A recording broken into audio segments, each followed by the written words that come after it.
Hey everyone, it's Cody. Welcome back to another video. In this one, we're talking about what's happening in the St. George real estate market. We're going to show you a little bit about what's happening with sales, and also you're going to see some surprising information about the sales prices here for the month of April. Now that May has started, we finally have a full month of data for the month of April, and that is really exciting news because it gives us an update on what's happening in the market. If you're looking at selling, this is going to be helpful for you. If you're looking at buying, this is also going to be very helpful for you so that you can make the best decision for yourself and for your family. My name is Cody Steck, your favorite Utah realtor. If you're looking to buy or sell real estate anywhere here within the state of Utah, make sure to reach out to me, call, text, or email anytime. I absolutely love hearing from you guys when you do reach out, and I love being able to help you through that journey. So with that being said, let's go ahead and jump in my screen here and take a look at this new information. So for the month of April, we actually saw a decrease in home sales from 179 listed here on this MLS system to 148.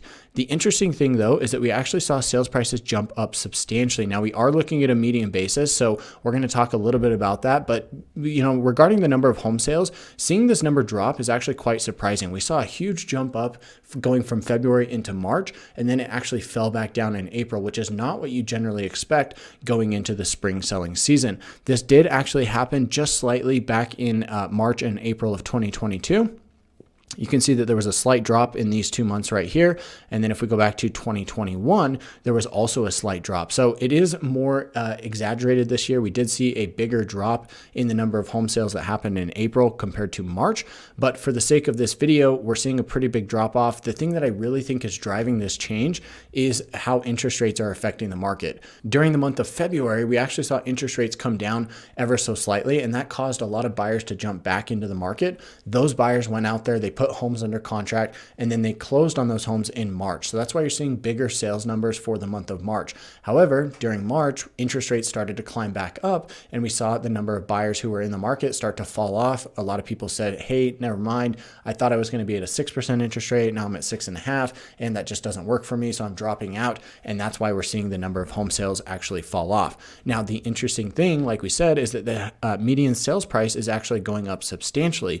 We saw this go from $510,000 to $572,000. Now, I think probably the main reason for this is because we actually saw a higher number of higher end homes that sold during this time frame. That can drive the median basis up. If you have a lot more homes at the higher price points that are selling, that's going to bring that median number up, especially if you have less homes that are under that number that are also selling. So this could mean that there was just, fewer condos, fewer townhomes that sold, and also higher or, more higher end luxury homes selling during that time.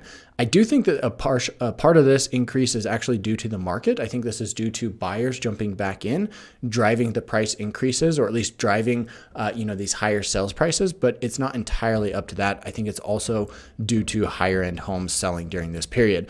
The important thing that I think you should watch out for is this number right here, this ratio, this percentage right here. So this is the median sales price to the original listing price. So this tells you on average how much homes are selling for based on what they were originally listed at. So back in December, we were at 87%, which is absolutely huge. This is a time when sellers were at a point where they're thinking, no, my property is still worth way more than I think it is. Buyers were saying, no way. The homes that we're selling for way under what the actual list price was. And that's why you see this 87%. This is basically the number. You have $502,000 for the sales price at a listing price of $575,000. So this hit an all-time low, or at least a recent low, in December of 2022 at 87%. We jumped substantially in January to 96, then down to 92, 94, 96. So we are starting to climb back up. Usually somewhere in that 3 to 7% range is pretty typical. Right now we're sitting at about 4 to 5%, give or take. So I think we're actually in a healthy range. I think it's probably going to stay there for at least the near future, but we'll really have to watch and see what's going to happen with prices overall. Now, the other thing you want to look at is the median DOM, which is days on market. How long are homes actually sitting on the market? During the winter months, we see that the DOM has actually climbed and was hitting these all-time highs at 50 days on market for January and February. Then we started to drop, hitting 35 in March and 28 in April. So there are more buyers starting to jump in. Home sellers are getting more aggressive on their pricing, meaning that they're pricing their homes lower where it should actually be. And we're starting to see buyers actually pick up those houses because now they're seeing deals out there in the market. So this is going to be all home types. Let's go ahead and take a look at single family homes only, because I think that could tell a little bit of a different story. Okay, so taking a look at this information, this is where you're going to see a lot of those discrepancies start to shine through. So for the month of March, single family homes only in Washington County, this is showing 152 home sales. We dropped off and hit 115 in April of this year. However, again, that median sales price is still substantially higher. I think you can chalk up a little bit of that to the higher listing prices at this price range for single family homes. You can see here that the median in March was at 600,000, whereas in April it was 625,000. So that leads me to believe that more of those higher end, more luxury homes are actually getting listed and therefore selling on the market.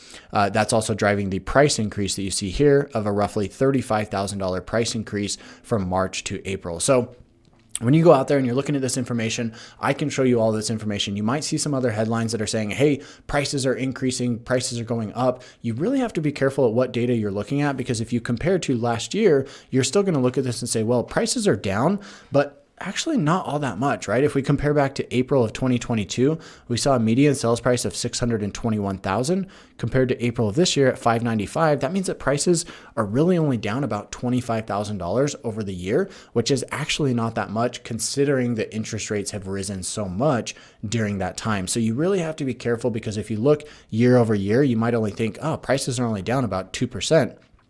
However, if you're looking, month over month, if you go back to February at 527 and then you look at April at 595, you're going to think, wow, prices have jumped up substantially, right? I mean, that's like a 12% increase in price during that time. So just be very careful with what information you're looking at, what the data set is actually pulling from, and what information you're getting. Again, looking at the median sales price to original listing price at 95% right here for April, I think that's a pretty normal range. And then you've got days on market at 29 here, which is also good. So with that being said, guys, thanks so much for watching. Before you go, consider subscribing to the channel. If you enjoyed this content and want to learn more about what it's like to work, eat, sleep, live, and play here in Southern Utah, make sure to subscribe to the channel.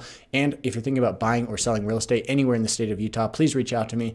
My information's here on the screen, and you can find it in the description box down below. Thanks so much for watching. We'll catch you in the next one.